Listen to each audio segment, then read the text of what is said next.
A escolha pela biologia foi resultado de uma fatalidade.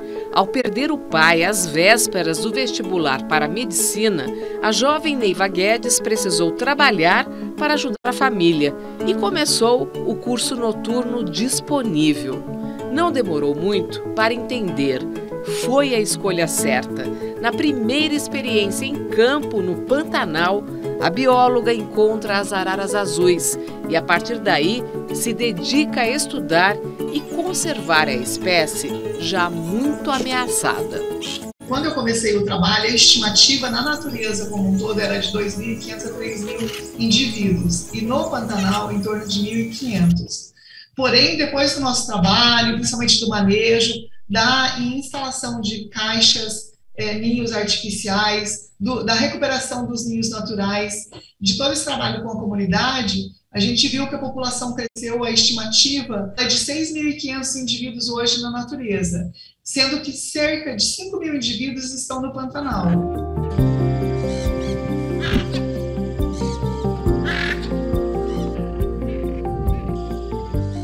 No Repórter Eco de hoje temos essa reportagem super interessante que você viu um trecho sobre a importância da bióloga Neiva Guedes, coordenadora do projeto criado para evitar a extinção da arara azul. E veja também. Futuro acordo internacional poderá limpar o mundo da poluição plástica que contamina mares e oceanos. Pesquisadores da Universidade de São Paulo lançam um livro com alternativas para frear a devastação e dar suporte às comunidades tradicionais que vivem na floresta amazônica.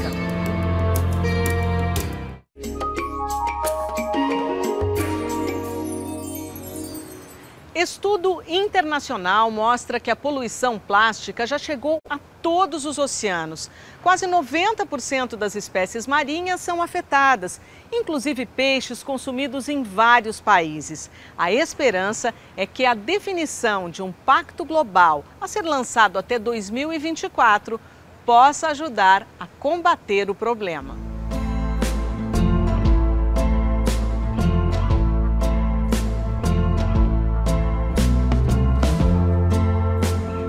É difícil imaginar nosso dia a dia sem ele.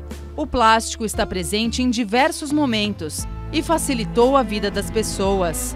O problema é que o material, feito de petróleo, leva mais de 400 anos para desaparecer na natureza. Para piorar, a produção vem crescendo a cada ano. Dos quase 9 bilhões de toneladas do material presentes hoje no planeta, mais da metade foi gerada nas últimas 2 décadas. Foi justamente esse cenário que levou o material a se acumular nos 4 cantos do planeta, principalmente nos mares. Qual que é o dado hoje?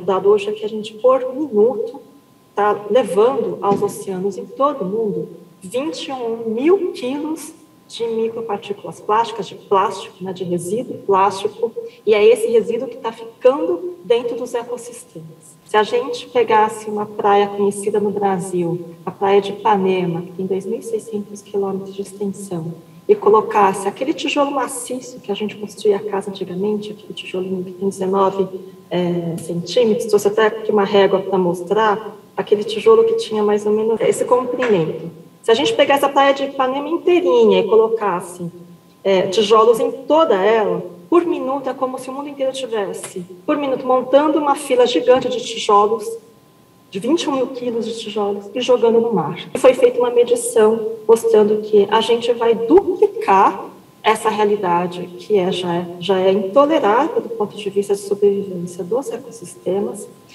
até 2040. Um estudo da ONG WWF com o Instituto Alfred Wegener da Alemanha analisou mais de 2.500 pesquisas científicas sobre o tema e revelou que a poluição plástica chegou a todas as partes dos oceanos, da mais remota ilha aos pontos mais profundos.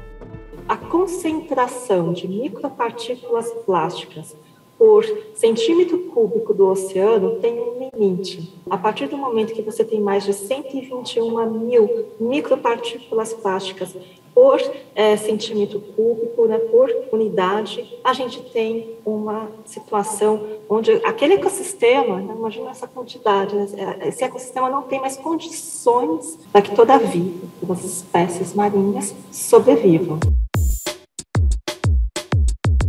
O documento mostrou ainda que 88% das espécies marinhas já são afetadas pelo plástico, incluindo peixes amplamente consumidos por nós. A gente tem já indícios concretos que os pescados, né, os peixes que são retirados dos ecossistemas marinhos, os rios também, já estão com presença de micropartículas plásticas nos seus organismos, assim como outros contaminantes. Nós hoje estamos consumindo micropartículas plásticas nos pescados, a gente respira micropartículas plásticas na atmosfera, no ar, e a gente está convivendo com essa presença também nas águas que estão nos rios, nas águas que são utilizadas para consumo humano. O Brasil é o quarto maior produtor de plásticos do planeta, mas recicla menos de 2% de todo o material descartado no país. Aumentar as taxas de reciclagem e valorizar o trabalho dos coletores são medidas essenciais para o combate à poluição plástica. Mas para se chegar à solução real do problema, é preciso mais. Reciclar não é solução, a gente tem que diminuir a produção. Não adianta a gente imaginar que todas as pessoas, por mais engajadas que sejam, nas suas casas, façam reciclagem, contribuam para um consumo mais consciente, se a gente tem uma cadeia produtiva que desde a produção das embalagens até a produção de todos os produtos, né, de fato, feitos de plástico, continuam fazendo o mesmo de sempre. A gente não mudar as cadeias produtivas que trazem maior impacto. Então, quem produz precisa mudar a maneira como isso é feito. Dentro do conjunto de ações necessárias estão também a educação ambiental cidadã e as políticas públicas. Uma outra pesquisa da entidade ambientalista revelou ainda que 90% das pessoas de 28 países, entre eles o Brasil, consideram a questão urgente e apoiam a criação do Tratado Internacional sobre o uso e descarte deste tipo de material. A resolução aprovada durante a Assembleia das Nações Unidas sobre Meio Ambiente no Quênia define diretrizes para a elaboração até 2024 de um acordo global pelo fim da poluição plástica. Uma das ações previstas no documento é responsabilizar governos e empresas pela produção e danos causados pelo material, antes que seja tarde demais.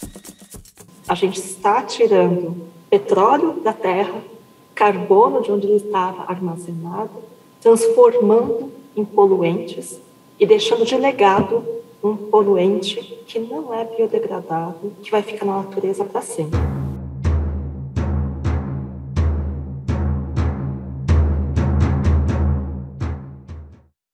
E agora, as principais notícias socioambientais da semana.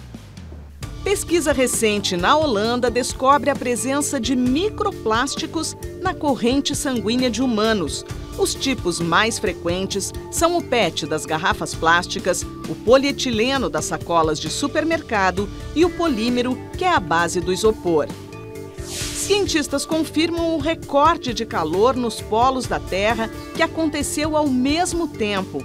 A Antártica e o Ártico registraram temperaturas cerca de 30% a 40% mais altas do que o previsto para essa época do ano.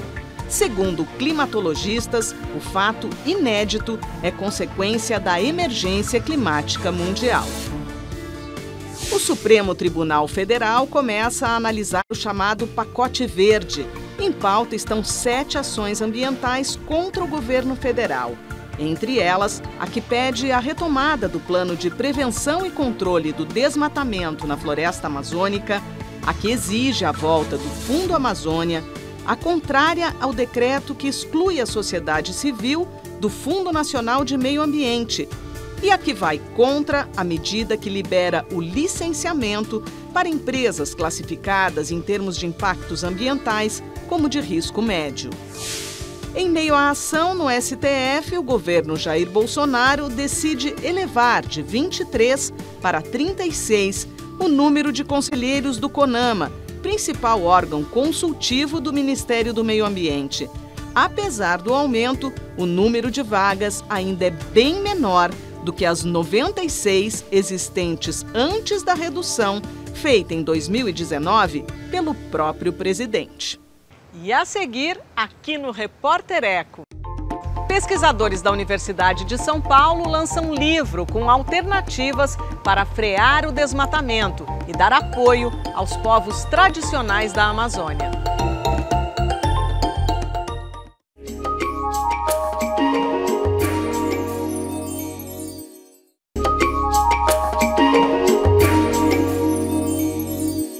O desmatamento na Amazônia cresceu de forma vertiginosa nos últimos anos. Diante da gravidade da situação, o Instituto de Estudos Avançados da Universidade de São Paulo reuniu em livro alternativas para frear a destruição e dar apoio às comunidades tradicionais que vivem na maior floresta tropical do mundo.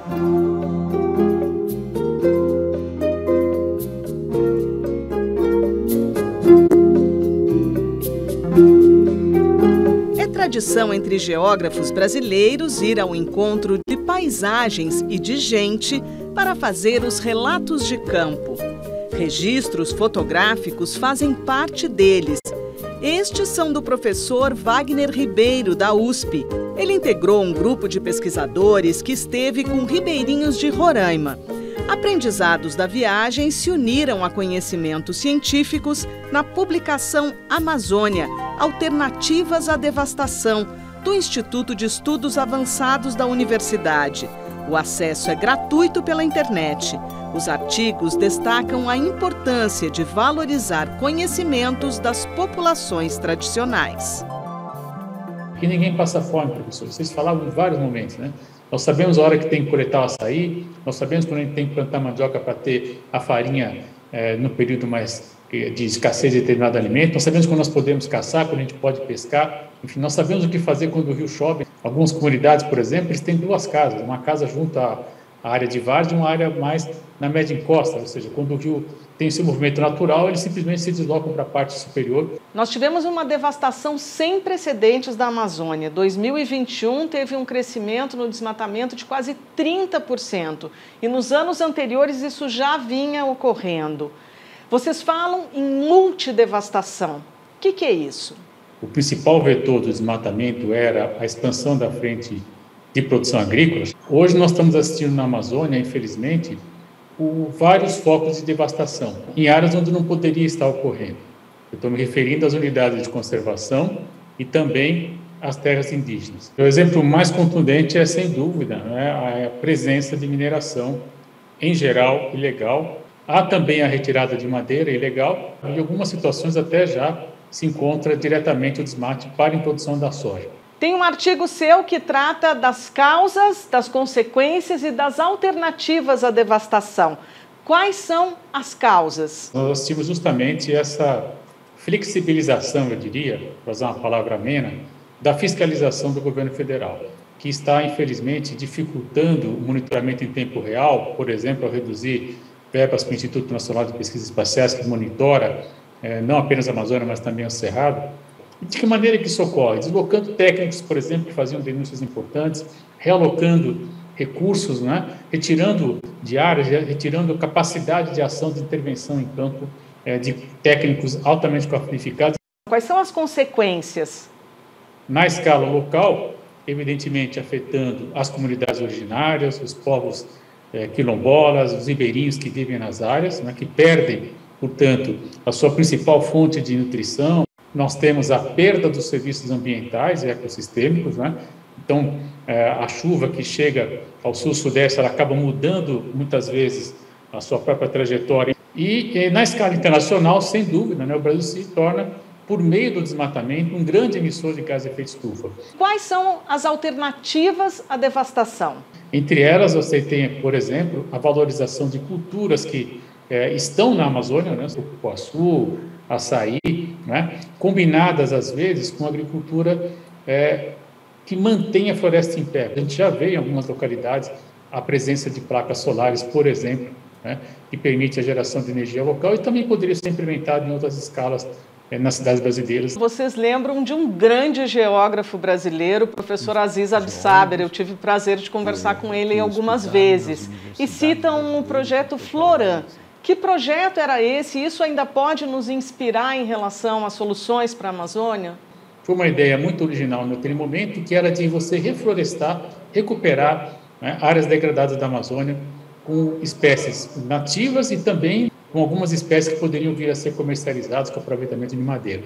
De todo modo, era um projeto bastante ousado, porque naquela época, né, nos anos 90, estava preocupado, por exemplo, com mudança climática. A ideia de sistemas agroflorestais, né, pode ser, sem dúvida, uma das variáveis, né, de um Floran renovado, eu diria, né, e sem dúvida isso tem que ser ponderado. Nós estamos lá junto a Belém e tem uma comunidade, por exemplo, que vive da produção do cacau produzido nessa forma para a produção de chocolate, um chocolate de primeiríssima linha, inclusive que ela exporta diretamente para os cafés sofisticados europeus. Um artigo bastante interessante que tem na publicação fala dos modos de viver das comunidades tradicionais. Nós visitamos 16 comunidades, né, percorrendo em barco, etc.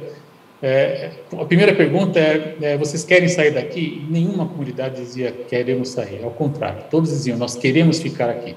E por que eles querem ficar? Justamente por esse sentido de comunidade, né? Quando a gente precisa de alguma coisa, um ajuda o outro, um socorre o outro. Se eu precisar me deslocar até um ponto mais afastado, eu vou compartilhar o combustível, a gasolina, que é algo muito raro e muito caro e muito valorizado na Amazônia, por exemplo. O que é muito diferente do que a gente encontra, por exemplo, nos centros urbanos, onde há, infelizmente, um isolamento, um distanciamento agudo, né? Muitas vezes a pessoa vive numa área 20, 30 anos, não sabe sequer o nome do seu vizinho. De maneira que nós temos hoje, hegemônica, ela é absolutamente incompatível com qualquer projeto de sustentabilidade e manutenção da vida humana e de outras formas de vida no planeta. Então é preciso ter ações imediatas para que a gente tenha a recuperação dessas áreas e manutenção desses serviços ambientais, que insisto, que são fundamentais para as comunidades, para o país e para o interesse internacional também.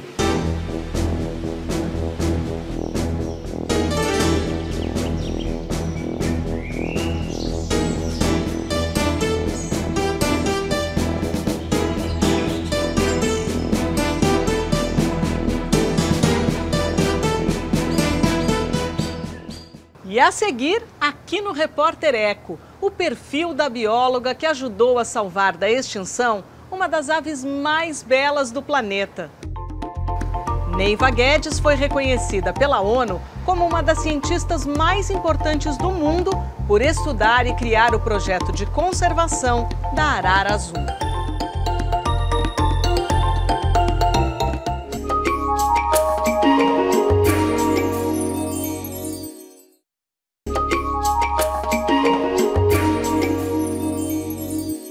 A bióloga brasileira que se tornou referência internacional em conservação de uma das espécies de aves mais belas e inteligentes do mundo. No final da década de 1980, Neiva Guedes começou a estudar um bando de araras azuis no Pantanal e nunca mais parou. Ela criou o Instituto Arara Azul e dedica a vida à proteção da espécie.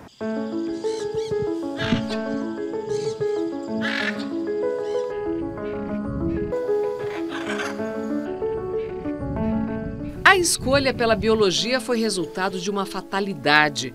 Ao perder o pai às vésperas do vestibular para a medicina, a jovem Neiva Guedes precisou trabalhar para ajudar a família e começou o curso noturno disponível. Não demorou muito para entender. Foi a escolha certa. Na primeira experiência em campo, no Pantanal, a bióloga encontra as araras azuis e, a partir daí, se dedica a estudar e conservar a espécie já muito ameaçada. Quando eu comecei o trabalho, a estimativa na natureza como um todo era de 2.500 a 3.000 indivíduos e no Pantanal em torno de 1.500. Porém, depois do nosso trabalho, principalmente do manejo, da instalação de caixas, ninhos artificiais, da recuperação dos ninhos naturais, de todo esse trabalho com a comunidade, a gente viu que a população cresceu, a estimativa é de 6.500 indivíduos hoje na natureza, sendo que cerca de 5.000 indivíduos estão no Pantanal. Além da falta de pesquisa sobre a espécie, Neiva Guedes tinha outro desafio: aprender a andar sozinha pela região inóspita do Pantanal. Para proteger as aves ameaçadas pelo tráfico, ela se juntou a locutores de rádio e chegou mais rápido à casa dos pantaneiros. Quando eu chegava nas fazendas, muitas vezes eles já vinham me informar que o locutor tal estava falando isso ou aquilo sobre as araras. Mal sabia eles que era eu que estava repassando as informações. Mas com isso eu fui conseguindo envolvê-los e despertar neles o orgulho de ter esta convivência com a biodiversidade. Neiva Guedes preparou uma equipe inteira para trabalhar com o manejo e monitoramento da espécie, instalar ninhos artificiais e participar de projetos de educação ambiental. Aos poucos, conquistou empresas parceiras e apoio financeiro da Fundação Toyota do Brasil. Criou o Instituto Arara Azul. Apesar da espécie ter saído da lista brasileira de aves ameaçadas, a pesquisadora ainda não descarta o perigo da extinção.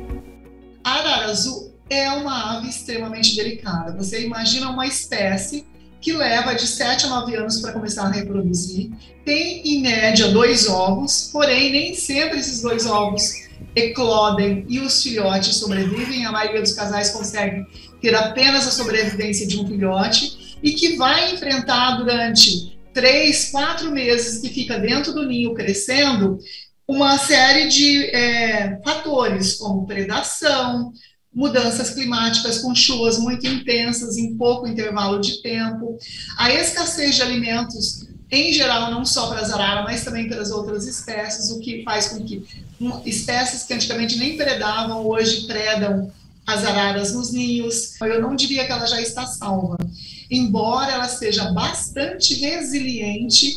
As araras são muito antigas, elas evoluíram neste ambiente, mas elas também estão, por outro lado, muito frágeis. E as relações na natureza, a intrincada cadeia da biodiversidade, acaba sendo muito afetada com essas alterações climáticas e, sobretudo, com os incêndios que ocorreram nos 2 últimos anos. A bióloga, professora de mestrado, pesquisadora e conservacionista se tornou referência no estudo das araras azuis e teve seu projeto de vida reconhecido até pelas Nações Unidas. Neiva Guedes foi escolhida pela ONU como uma das principais mulheres cientistas do mundo. E acredite, ela soube por acaso. Eu só soube disso recentemente, quando foi divulgado por um jornal dinamarquês. A princípio, eu nem acreditei muito, não. Então, para mim, foi uma surpresa, obviamente que uma surpresa grata, embora a gente não trabalhe com isso, e por isso, porém, esses reconhecimentos, eles são importantes, como eu disse, eu não trabalho sozinha, eu trabalho em equipe. Então, isso, para mim, é legal ter reconhecimento dos pares, mas para a nossa equipe, para a nossa instituição, para os nossos parceiros, isso é legal porque nos respalda, mas também nos dá voz para atingir outros públicos. Hoje, os desafios são aumentar esse trabalho, principalmente de envolvimento da comunidade e dos setores econômicos, porque a gente vê que, embora estejamos sendo afetados por pandemias, por mudanças climáticas, se nós, enquanto pessoas, não mudarmos o nosso conceito de vida, a nossa casa, o nosso dia a dia, não tem um plano B para este planeta. Quando eu vejo grandes incêndios, que eu sei o quanto afetam as araras, eu realmente me desespero, me desestruturo, porque é como se estivesse queimando a minha casa, a minha família. Mas eu vejo que isso afeta a qualquer pessoa. Então, hoje eu trabalho muito para divulgar a conservação da biodiversidade e da conscientização de que precisamos mudar. E é urgente essa mudança hoje.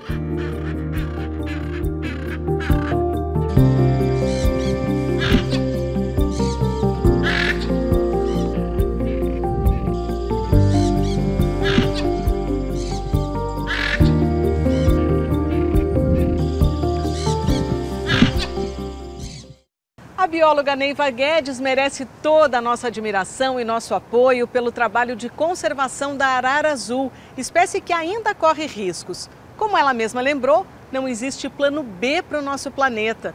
Nós temos que cuidar da vida aqui e agora. Terminando essa edição do Repórter Eco, a gente lembra que no próximo programa temos um novo encontro para trazer o melhor dos temas socioambientais, especialmente para você.